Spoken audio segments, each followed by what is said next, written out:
პირველ რიგში მინდა აღნიშნო, რომ ჩემთვის ძალიან დიდი პატივი იყო აქ დასწრება, თვითონ პირადად პატრონმა რომბუი მომიწვია, მისი მოწვევით ვიმყოფებოდი ქალაქ აახენში.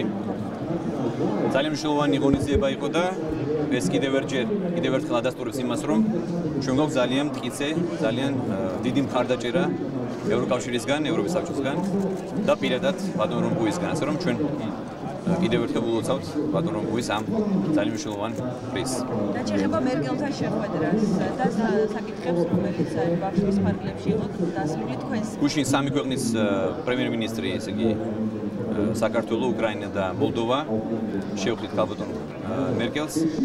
ჩვენ ვისაუბრეთ ძალიან დიდხანს. ძალიან საინტერესო საკითხები განვიხილეთ.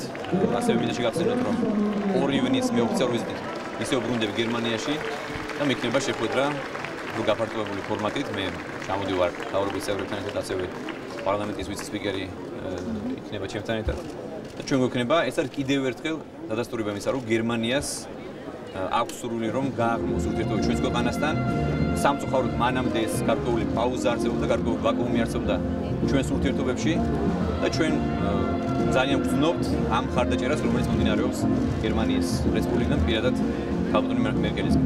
ბატონო მერკელი, საუბარი არის რამდენიმე სფეროს თანამშრომლობაზე, იგივე ბიზნესმენები, ეკონომიკის საკითხებში, განათლების საკითხებში, რა შეგიძლიათ რომ გითხრათ? 2 ივნის ჩვენ გვექნება ძალიან დატვირთული გრაფიკი, ასევე გვექნება ჩვენ ბიზნეს ფორუმი.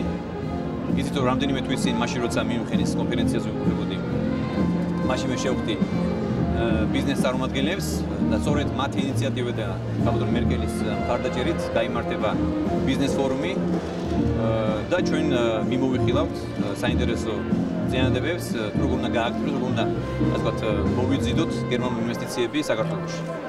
ჩვენ ამ განწყობას ვგრძნობთ და ძალიან ვაფასებთ.